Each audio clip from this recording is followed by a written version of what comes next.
Good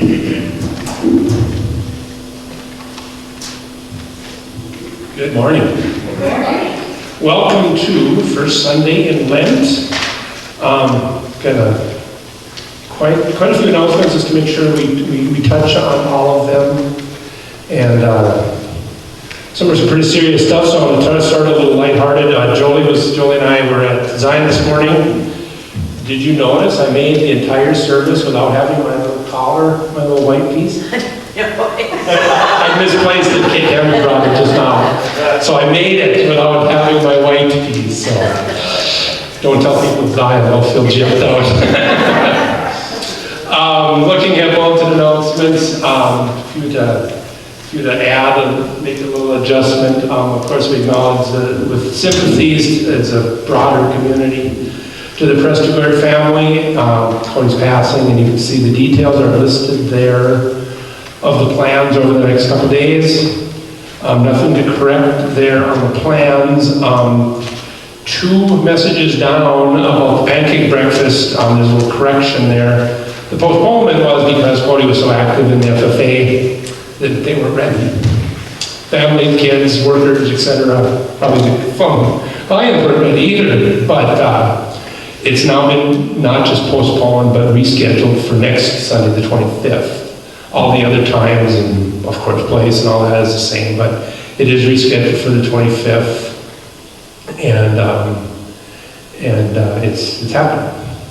And now it's for sure, but in many ways in honor of Cody's, but that's correction in the announcements.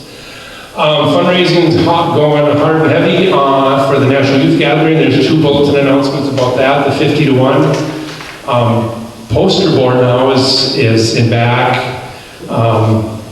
If you see one laying on the ground or the table, buy it. It's because the tape gave away. It's not that it's still available. It's just that it fell off the wall.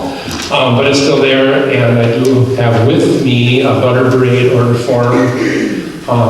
Ideally, it would be to collect money on the spot, but I may leave the form here, and with the doors open, people can come in and out, and put their orders down. If we talk about it during coffee today, I can take.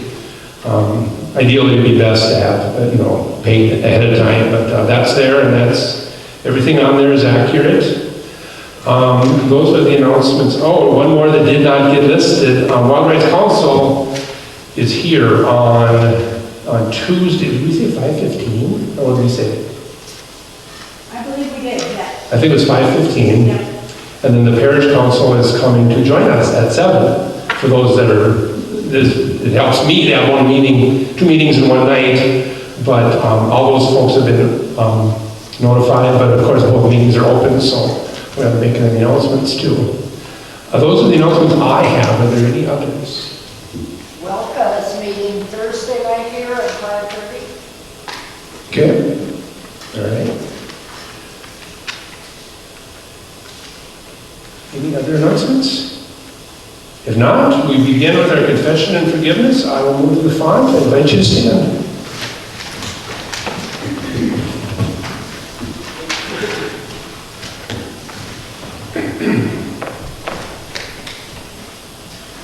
Blessed be the Holy Trinity, one God, creator of darkness and light, word of truth, wind sweeping over the waters.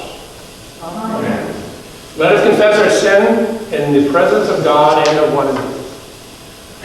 God, our rock and refuge, we pour out our hearts before you. We have known you, but have not always loved you. We have wounded one another and sinned against you. We have not always recognized the Holy Spirit dwelling in each of us. Remember your covenant. Renew your creation. Restore us that we might proclaim your good news to all. Amen. The voice of the Lord is upon the waters. God has spoken. The time of grace is now. In Jesus, the reign of God has come near. By the authority of Jesus Christ, our sins are forgiven. We are God's beloved. The voice of the Lord is upon the waters. Amen. 624 is our gathering.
here, I just remembered one other announcement that I was going to make.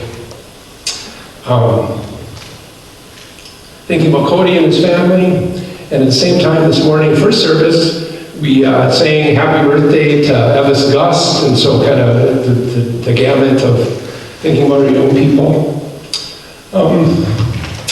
Tavis Zimmer of our parish, of Trinity and Waban, fell in a roofing accident and has severe head injuries and is in induced coma in Sanford. And so we for sure added to our prayer list. We just didn't have time before that, but of course I wanted to acknowledge that as we move forward. And we continue. The grace of our Lord Jesus Christ, the love of God, and the communion of the Holy Spirit be with you all. And also with you. Our Kyrie for Lent is 205.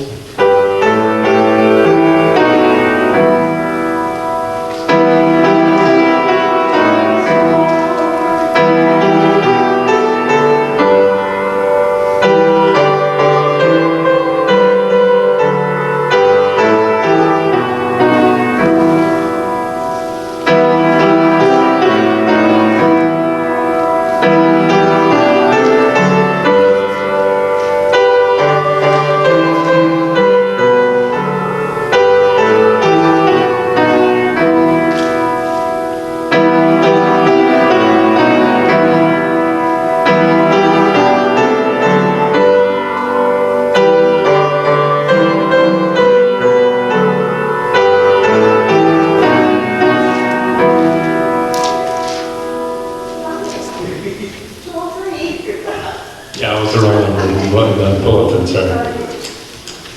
Prayer of the day in the bulletin. Let us pray. Holy God, Heavenly Father, in the waters of the flood you saved the chosen, and in the wilderness of temptation you protected your Son from sin. Renew us in the gift of baptism. May our holy angels be with us, that the wicked foe may have no power over us. Through Jesus Christ, our Savior and Lord, who lives and reigns with you in the Holy Spirit, one God, now and forever. Amen. You be seated for the readings.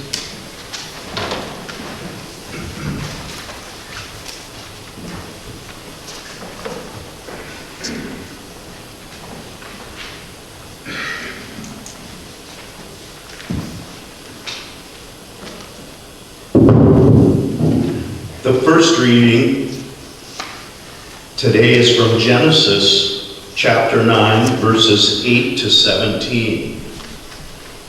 Today's reading is the conclusion of the flood story.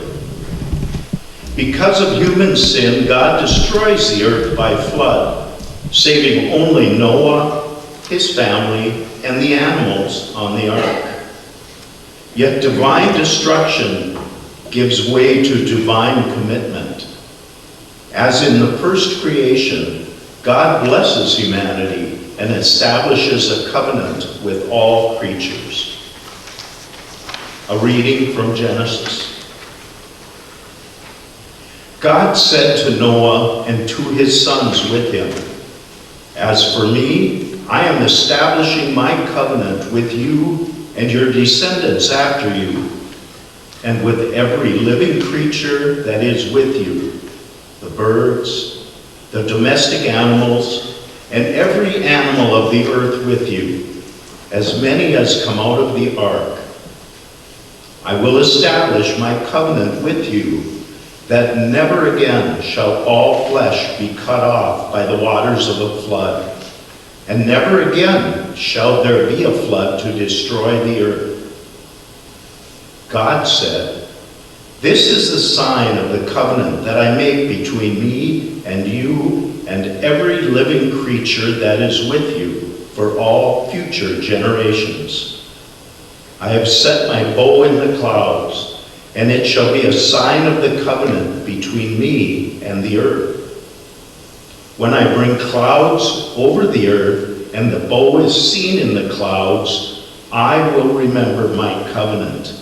That is between me and you and every living creature of all flesh, and the waters shall never again become a flood to destroy all flesh. When the bow is in the clouds, I will see it, and remember the everlasting covenant between God and every living creature of all flesh that is on the earth.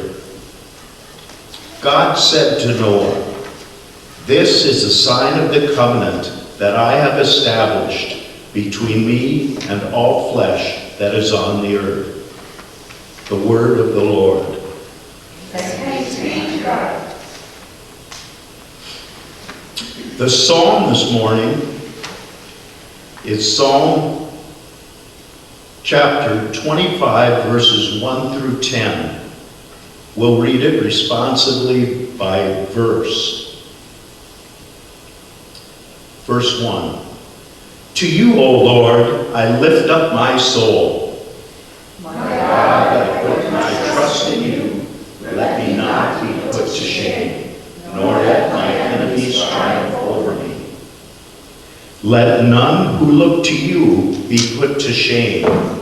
Rather, let those be put to shame who are treacherous. Show me your ways, O Lord, and teach me your paths. Lead me in your truth and teach me, for you are the God of my salvation. In you have I trusted all the day long. Remember, O Lord, your compassion and love, for they are from everlasting. Remember not the sins of my youth and my transgressions. Remember me according to your steadfast love and for the sake of your goodness, O Lord. You are gracious and upright, O Lord. Therefore you teach sinners in your way. You lead the lowly in justice and teach the lowly your way. All your paths, O Lord, are steadfast love and faithfulness to those who keep your covenant and your testimonies. The second reading this morning is found in the book of 1 Peter chapter 3, verses 18 to 22. As God acted through Christ's suffering and death to bring us to God, so God acts through baptism to save us from a sinful existence. This spiritual cleansing marks our new life in Christ. A reading from 1 Peter. Christ also suffered for sins once for all, the righteous for the unrighteous, in order to bring you to God. He was put to death in the flesh, but made alive in the Spirit, in which he also went and made a proclamation to the spirits in prison, who in former times did not obey, when God waited patiently in the days of Noah, during the building of the ark, in which a few, that is, 8 persons, were saved through water. And baptism, which this prefigured, now saves you, not as a removal of dirt from the body, but as an appeal to God for a good conscience through the resurrection of Jesus Christ, who has gone into heaven and is at the right hand of God, with angels, authorities, and powers made subject to him. The word of the Lord. Thanks be to God.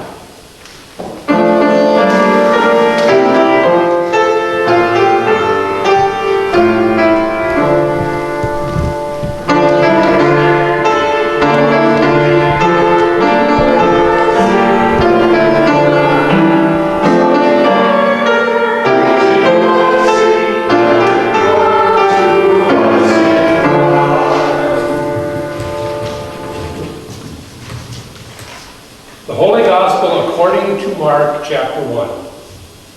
Glory to you, O Lord. Before I read this assigned passage from Mark,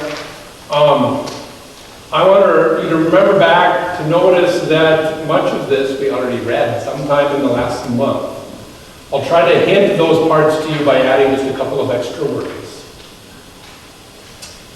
In those days, Jesus came from Nazareth of Galilee and was baptized by John in the Jordan.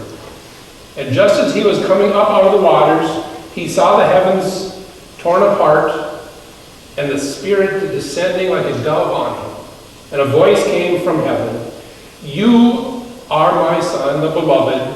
With you I am well pleased." Story 1. I read on. And the Spirit immediately drove him out into the wilderness. He was in the wilderness 40 days, tempted by Satan, and he was with the wild beasts, and the angels waited on him. Story 2. Now after John was arrested, Jesus came to Galilee, proclaiming the good news of God and saying, "The time is fulfilled, and the kingdom of God has come near. Repent and believe the good news." Story 3. The Gospel of the Lord. Praise to you, O Christ. You may be seated. Please pray with me. The words of my mouth and the meditation of our hearts be acceptable to you this day, O Lord, our rock and our Redeemer. Amen. So obviously I'm trying to suggest you might hear this as 3 distinct stories. Number 1 is about Jesus' baptism, and we have a specific traditional day to celebrate that. We're not very creative in the name, and the name is Baptism of our Lord Sunday. And then story number 3, I preached on it about a month ago. It doesn't have a specific day set aside for it, but it has really a whole season. The whole season of Epiphany is an entire season of church year dedicated to stories about Jesus' earliest parts of the gospel. To learn as the world was learning about the newness of Jesus coming into the world. For the Gospel of Mark, who begins with Jesus fully an adult, for Mark, the early parts are Jesus starting to preach and teach. So we might not be surprised at all that I call these 3 distinct stories. But I don't really think that's the way Mark wants us to read them. That's not how he wrote them. Mark and really all the gospel writers were written, all the gospels were written, intended to be read as a whole. Probably ideally in one setting. I looked it up on the internet, and you can read Mark in about 1.5 hours. Perhaps something to commit to this Lent, as a Lenten discipline. Reading through the Gospel of Mark in one setting. It's only an hour and a half, maybe it's once a week. I'll have a little bit more to say on Lenten commitments, but for now, let's consider that something that might be good for you in your faith journey. Reading a Gospel in its entirety. That shouldn't be that profound of an idea. It was the original intent, like I said.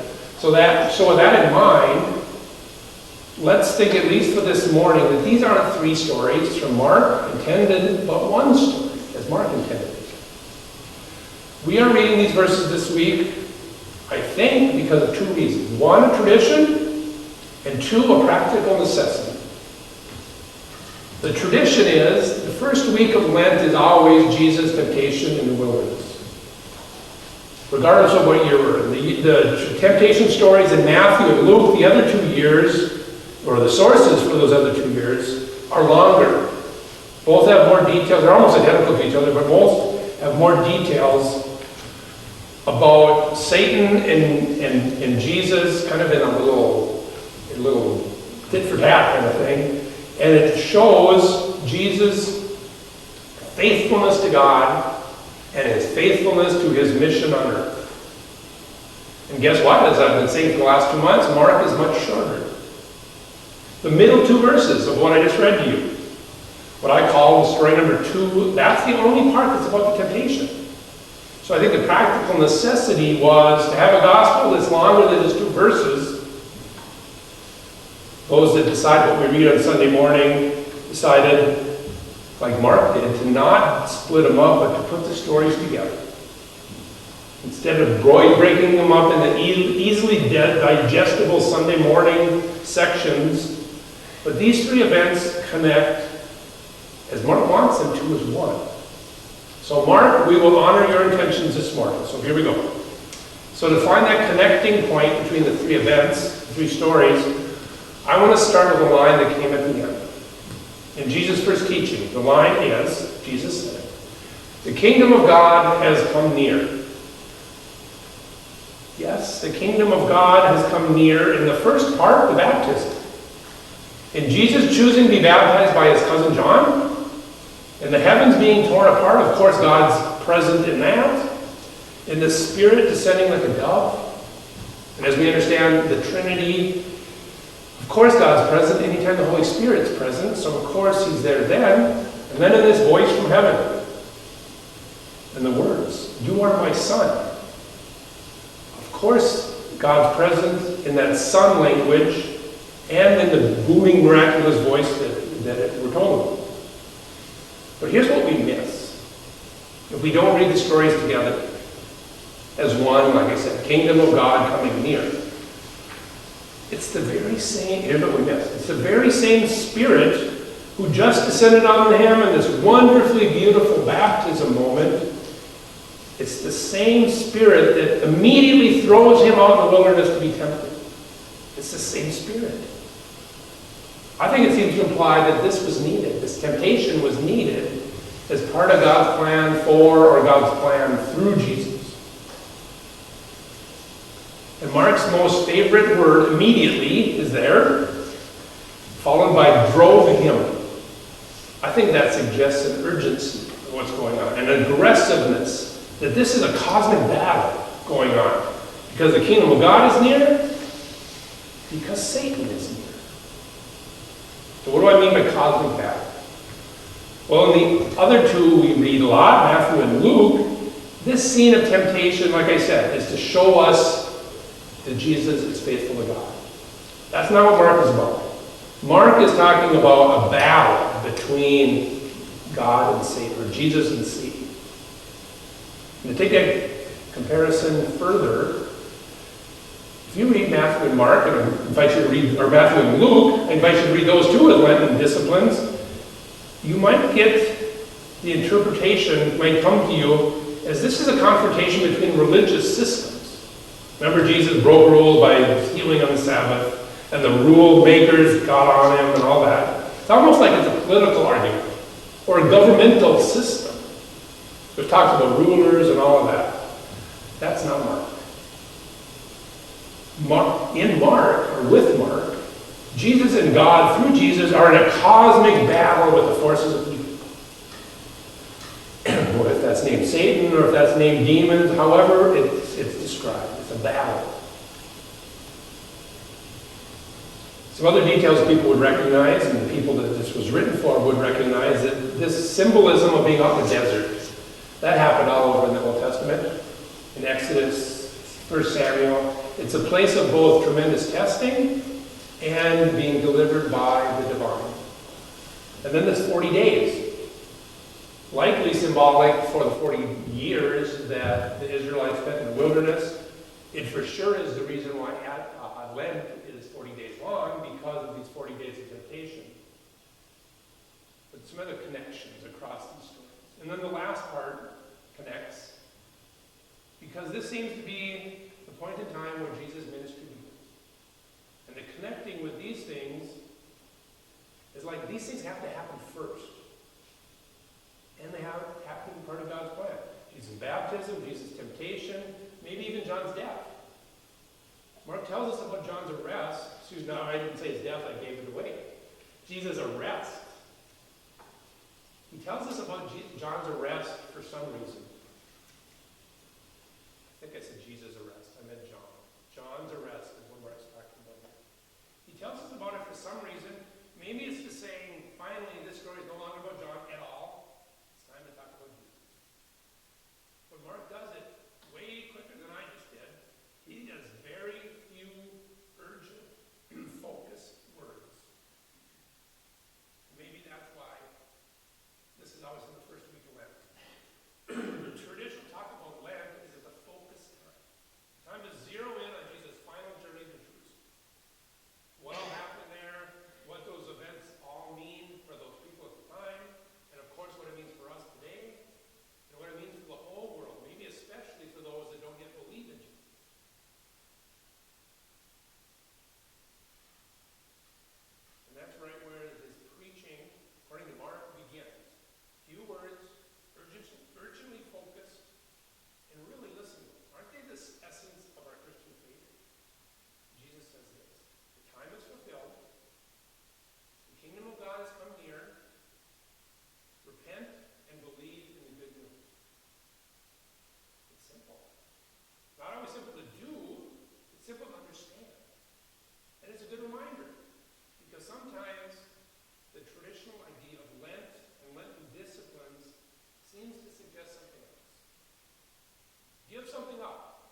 Let us pray together as our Lord taught us. Our Father, who art in heaven, hallowed be thy name. Thy kingdom come, thy will be done, on earth as it is in heaven.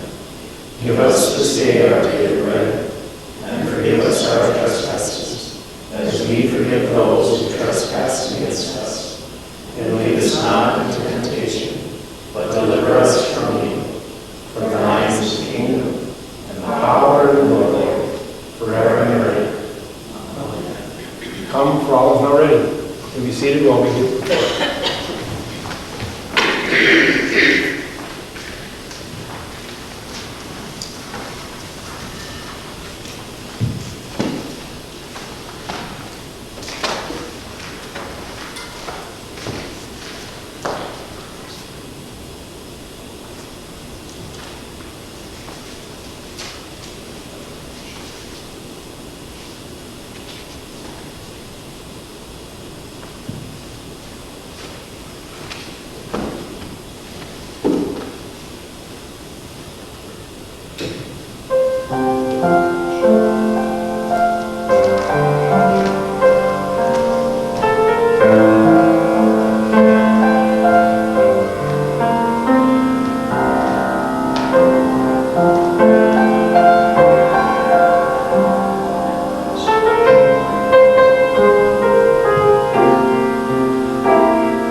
Go in peace, share your bread.